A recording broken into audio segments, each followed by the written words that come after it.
Hi everybody, my name's Josh and today I'm going to show you how to take tomato seeds and get this. Let's do it.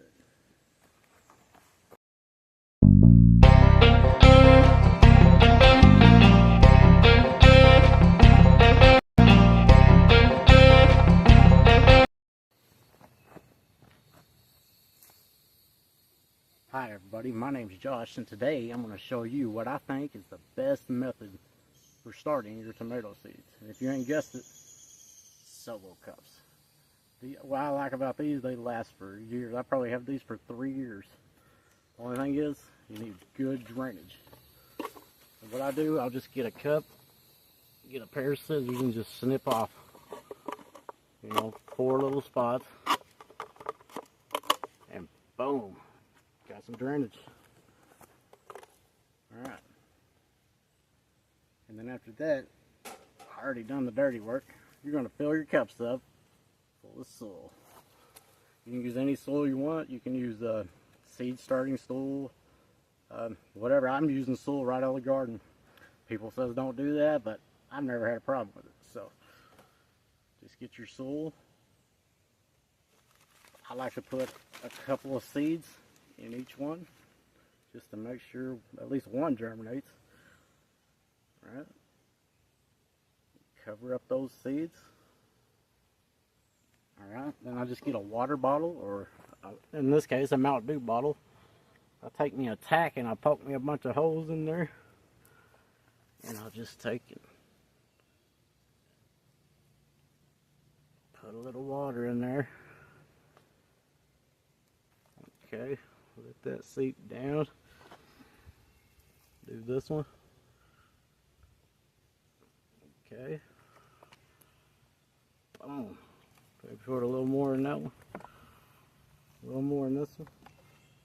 And then I get 2 other cups that doesn't have holes. They call this the double cup method.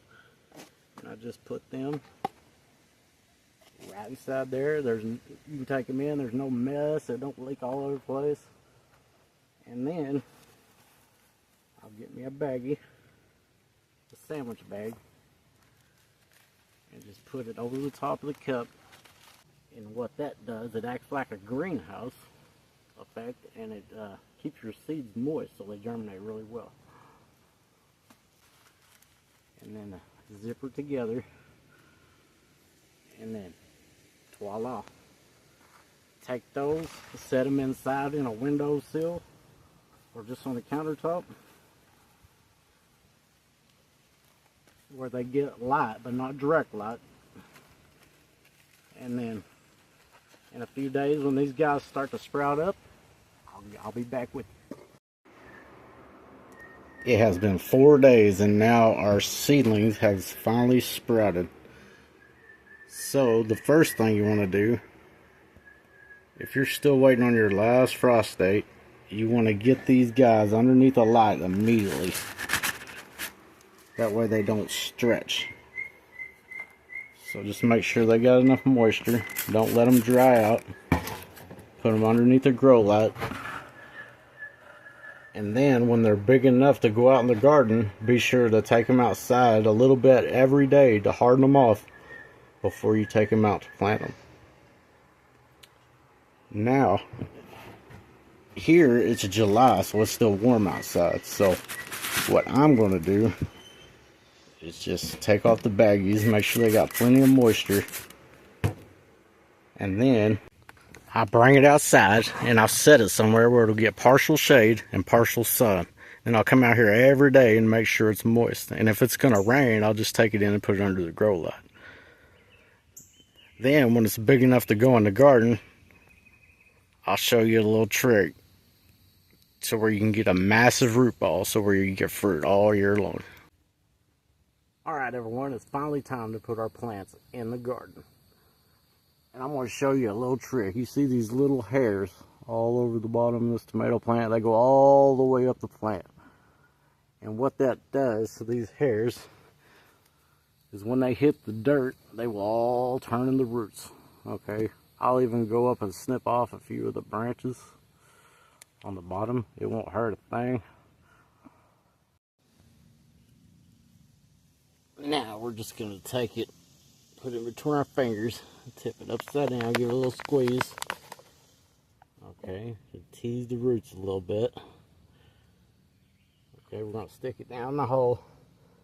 And we want to make sure we go down as deep as we can get, because all this will turn into roots. And that's going to give you one big plant, which is going to produce tomatoes all year long. Okay. Put it in there like that. Give it a little pat down. Alright. And we're going to get the water jug. I'll give it a little bit of water.